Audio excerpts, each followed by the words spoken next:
open it. We might want to turn it down. It's so quiet, and all of a sudden it's like, summer has arrived. This is such a great day for me because a couple of months ago I received a call. Hello, Mary, this is Terry Cole Whitaker. I've been watching you and Sue on YouTube and I like it. Can I come and talk and share? And we said, oh my gosh, we'd love to have you. Absolutely love to have you. Because she lives in Mount Shasta, so it's not very far to come. So I was thinking, when was Dr. Terry important in my life? And it was in 1979 when she published this book, What You Think of Me Is None of My Business. I happened to pick that book up, and it was my first step into positive thinking, and I knew nothing about New Thought at the time. But that book I carried around with me for quite a long time. She's also been writing a column in Science of Mind magazine every year for 12 years, 20 years. It's just an amazing thing. If you look Terry up on the internet, the first thing you'll read is she is one of the most recognizable and dynamic inspirational self-help figures in America today. As a minister, author, and I know grandmother, right? And television evangelist in the early 80s, her weekly program reached over 2 million people. So many of Terry's books reach how she's teaching how you can cast off fear, false beliefs, discover your own inner path. And so I thought, well, I'll make a list of the couple of books Dr. Terry wrote. Of course, What You Think of Me Is None of My Business, but another book, Dare to Be Great, Live Your Bliss, Love and Power in a World Without Limits, Every Saint Has a Past and Every Sinner Has a Future, How to Have More in a Have-Not World, and The Inner Path from Where You Are to Where You Want to Be. We have a lot to be thankful for to have Reverend Terry here this morning. Please welcome her.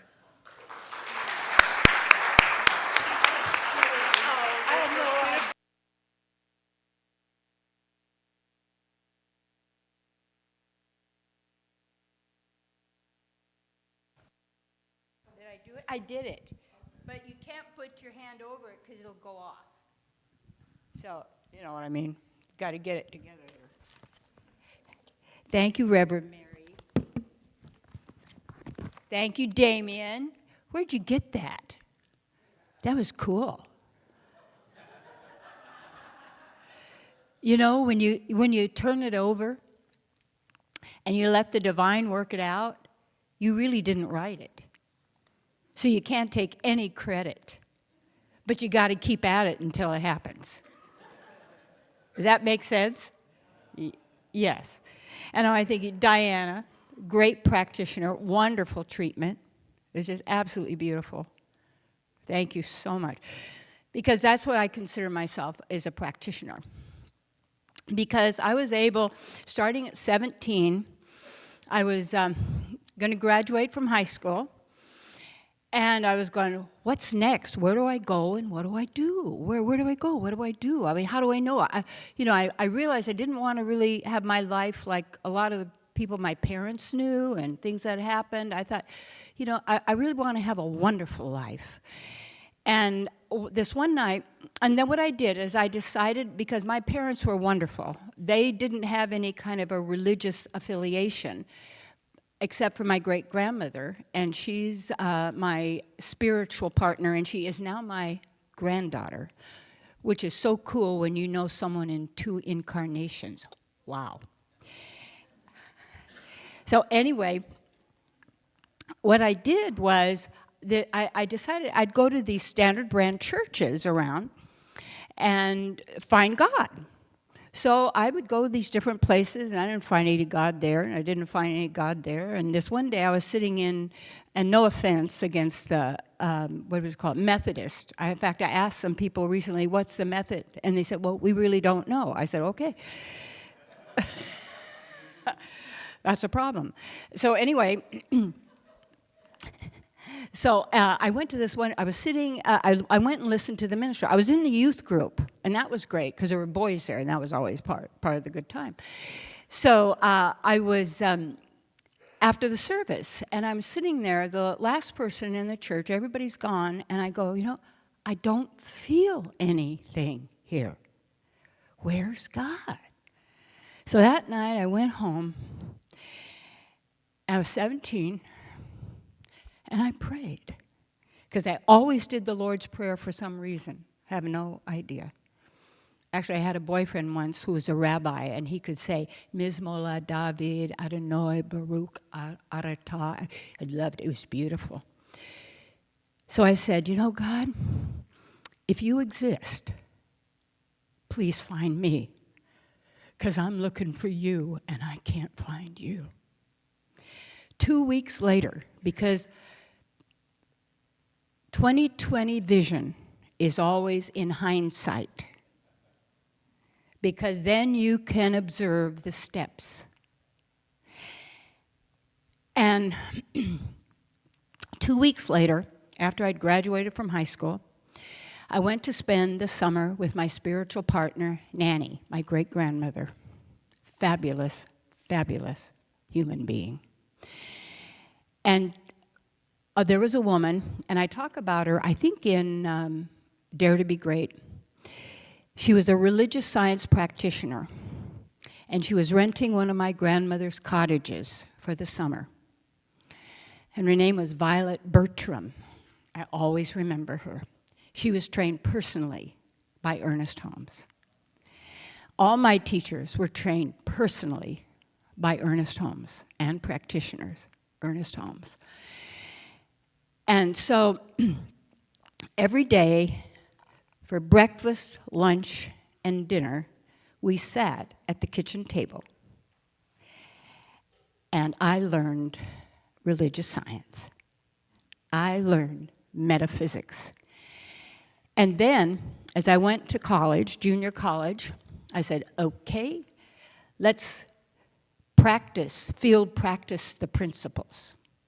So I circled homecoming queen. Now, I was the least person anybody would think would be homecoming queen. God, I wasn't all that, deal. But I had lost 25 pounds, become a blonde during the summer. So anyway. Didn't hurt. But anyway, I said, well, if all's possible. So I went to the dean's office. I was really shy, I was really shy. I went to the dean's office and I said, how do you become homecoming queen? He said, well, somebody's got to nominate you. Well, I knew nobody would nominate me, and I'd be too embarrassed to ask anybody to nominate me and feel like a fool. So I said, can I nominate myself? He said, there's no law against it. So I did. And then I did my work. All my girlfriends, we got together. We had a campaign like you never believed. I won by more points than anybody had ever won in the whole history of Orange Coast College down in Orange County. Wee-haw! The monster was out of the gate, so to speak, not really. Then I moved on from there and did a few things, became class president and all of that. But then I got married, and I didn't know how miserable somebody could be. Because I had the most beautiful childhood and life in every way.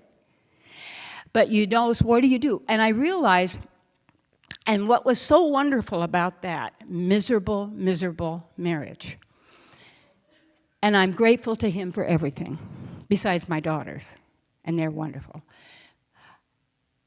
is that it got me to go to church, because I didn't know where else to go. And I started then going to church. Now, my topic is the ultimate prosperity formula. And when I started going to church, and then it was offering time, I had $25 a week for groceries for a family of 4. Of course, that was a long time ago. And any extra money was what I could sometimes get off the dresser when my drunk husband fell asleep. Of course, he knew where all the money was, and he'd not torture, but, he said, "Where's that $5?" I said, "I have no idea. I don't know where it went." I had to eventually tell him. Even though he was drunk, he knew where every penny was. What a mind. But anyway, so I started then, as I was going to church, what I did is I started to serve. The ultimate prosperity, and it was so great when I was hearing Reverend Mary talk this morning and Diana talk this morning. I got my life out of service, selfless service. Vacuuming the church floor. I remember this one time when I was really down. This was after years of all that I'd gone through and great things, and then kind of fell. We fall if we do. Sometimes you need to do that to get back on again, but never give up on yourself. So I thought, well, what works? Go serve. Because there's so many people waiting to receive, but they don't give. And so I started serving in the church. And this one place I found, because it was down low, where can I do some service? I found a church that had a yard that was full of weeds. And as I cleaned out all those weeds, I cleaned out all that old stuff out of my mind. And I started giving again instead of waiting to receive. It used to be, when I was a kid, people would sit around, they'd say, when my ship comes in. Now people say, when I win the lottery. But so this one guy said, when my ship comes in, my pier will have sunk. That's not a good philosophy.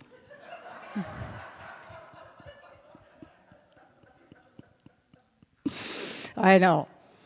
So, the thing is, a lot of us would like to have an Aladdin's lamp that we could just rub, and then a genie would come out. But the problem with the genie, they're jinns, and they always take something because it's not divine. And we don't need to have a genie that we rub on there and the genie comes out. Or if you find a bottle on the beach with a cork in it, don't open it. I have to tell you a joke. Is that okay? Okay. You probably heard it. But anyway, this guy was walking down the beach, and all of a sudden he saw this bottle with a cork in it, and he pulled the cork out, and out comes this big genie and said, "Oh, master, you have 3 wishes. What would you like?" And the guy says, "Well, I'd like a solid gold Cadillac right here on the beach." Done. There it was. Second wish is, "I'd like to have $1 million, all in cash, in suitcases in the car." Got it. There it was. Then the genie says, "Oh, great master, and what shall the third one be?" And he said, "That's the trick. I'm going to wait on this one, and then I'll let you know." So he gets in. How many of you have heard this one? Oh, good. So he gets in the Cadillac, and he's driving down, and he's so happy, and he sings, "Oh, I wish I was an Oscar Mayer wiener."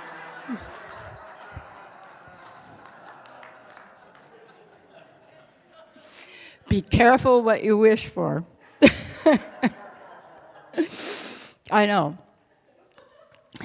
And what it is we have more than a genie in a jug and a lamp because of who we are. We are divine beings made in the image and likeness of a source, of God, as the divine. And when we know that, there's the first 2 steps of Ernest Holmes' 5 steps of treatment are really the most important. There is one life. There is one power. And that power is the divine. That power is who we are. And I love how your practitioner, Diana, shared that today. And in talking about who Source is and who we are. And the second step is that life is my life now and always. It never changes. And when we know that, all things are possible to us. And here's the key. I am prosperity. You want to say that? Say it again. One more time. And 3 times is a contract. You see? When most people think prosperity is something you get, because, money's changing its form right now. Everything in the outer world is always changing. But who you are is a constant and never changing. The mind changes all the time. But you're not the mind. You have a mind. I'd like you to turn to the person next to you, and each of you tell each other, you're not a mind, you have a mind. Let them know that.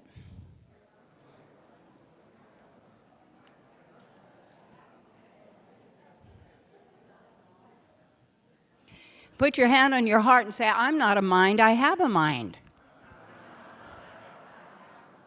You know how you know that? Are you a thought or are you the thinker? Thank you. You're not the thought, you're a thinker. Like Ernest Holmes said, thoughts are things, and that in this universe, the most powerful thing is thought. But guess what? Who's more powerful than thought? The thinker. I am. Who's more powerful than thought? Who's more powerful than thought? Who is more powerful than any of their thoughts? Good to remember. And the key also is that you're not this physical body meat stick. Because that's the mind of the flesh. And that's not us. And I'd like you to turn to the person next to you, and each of you say, you have a physical body, but you're a spiritual body. You want to say that?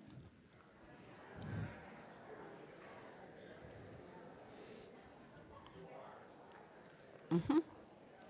Yes. And you are a spiritual body. I heard something, that's good. Because it's who you are. But you're not this body. This is a temporary body, a covering of there's a subtle body and there's a material body. And who we are is a divine body. Many, many years ago, and I was up in, in Vancouver, British Columbia. And I was sitting on this beautiful deck overlooking this Lion's Lake. I don't know if you've ever been. It's so beautiful. And all of a sudden, I looked, my body was my spiritual, it wasn't this body. It was golden, and it had like a touch of chocolate, but not brown, but a golden kind of a richness that there were no wrinkles, there was no bumps, there was nothing. It was like radiant. And I'm going, whoa. And then as I'm looking, I close my eyes, I look again, because I was in shorts, and I'm sitting there. And then I thought, I want to see what my face looks like. So I went over to the window, but it wasn't there. You know why? Because the window isn't at that vibration. It can't perceive what isn't at that vibration. Because your spiritual body is not a material body. Now, there's a lot of people in the certain beliefs that you merge into the oneness and you no longer have your identity. I've been in the light. I have so much memory, unbelievable. I have so many, I don't know how, we all have it. But so many people don't know who they are, so they don't go beyond what they've been taught, the culture, how everybody is, the media. See, so many people think magic, and I'll be talking about the 8 steps, and really wonderful. Every wonderful thing in my life has happened because of divine magic. But that isn't Harry Potter, creepy,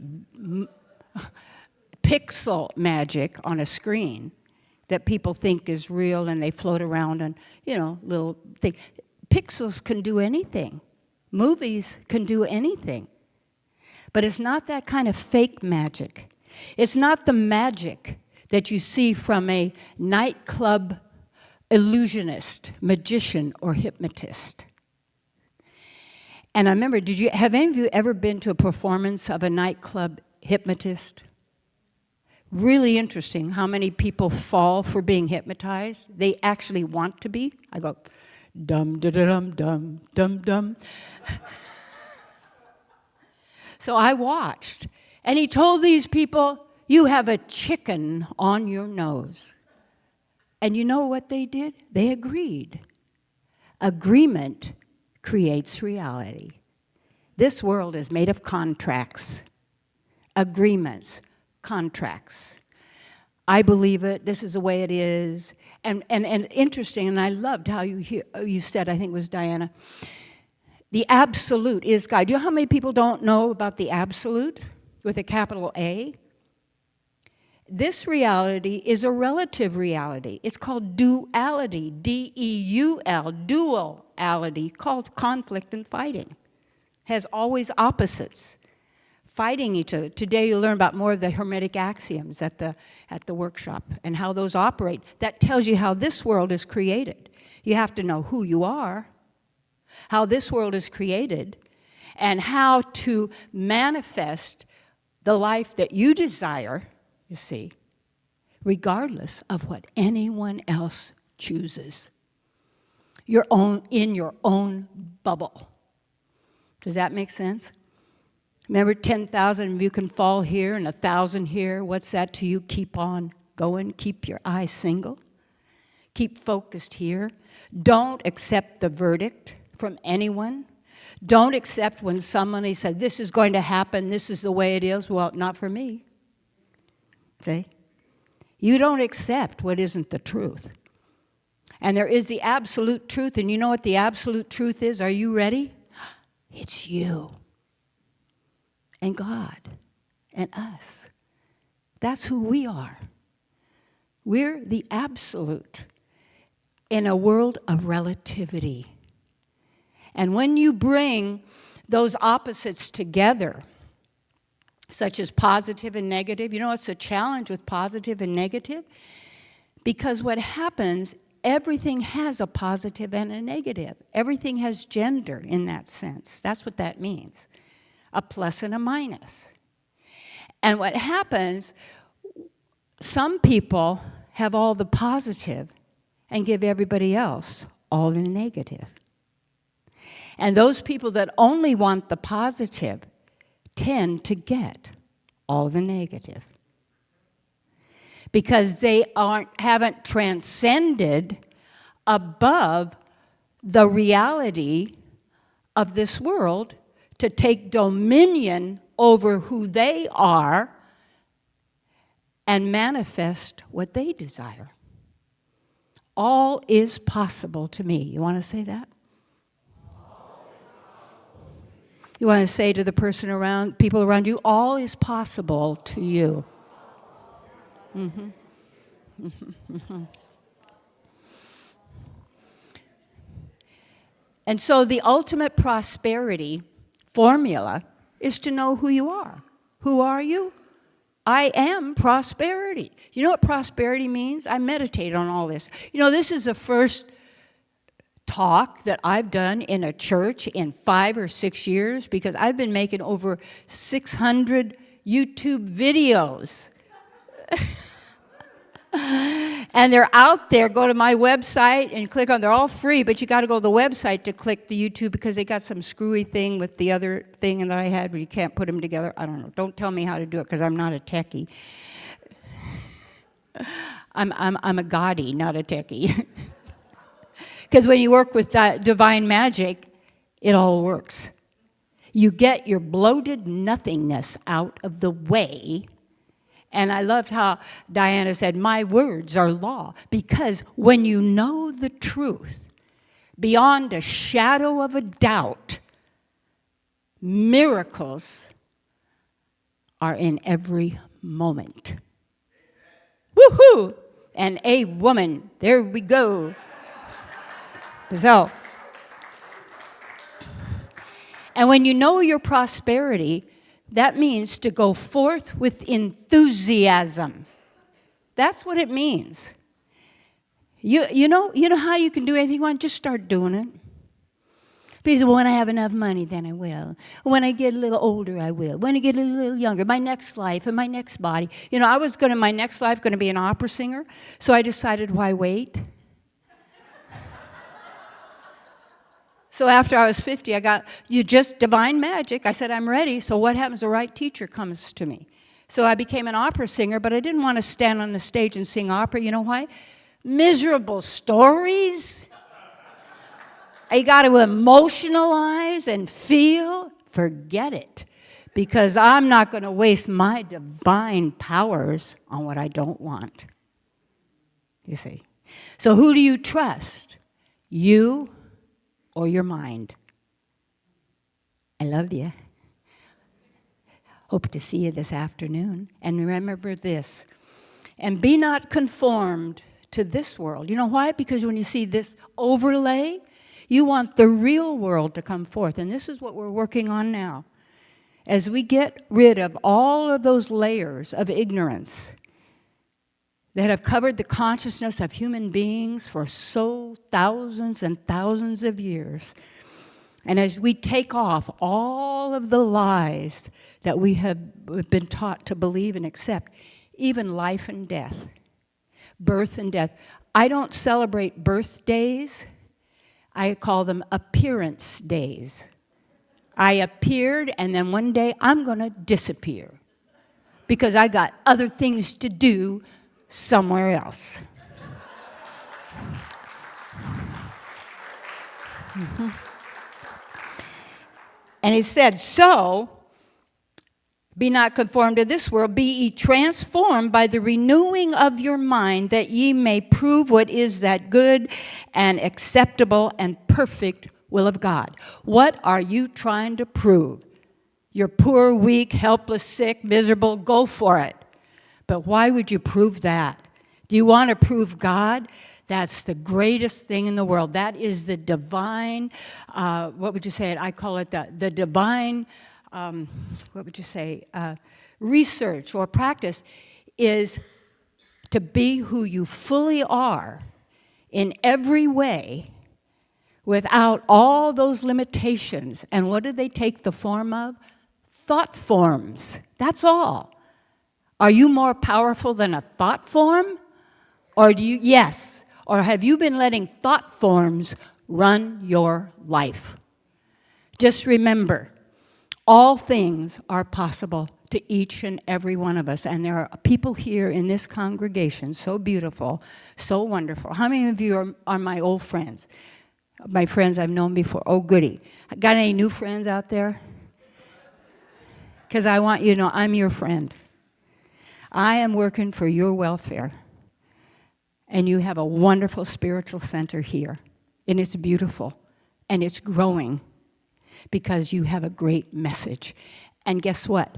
You are the message. The message isn't on a page. When people say people aren't the message, people are a walking, talking message of what their belief system is. If you don't like your life, drop that thought form, affirm who you are, and go forth with enthusiasm, and all things are possible to you. I am prosperity. I am wealth. You want to say that?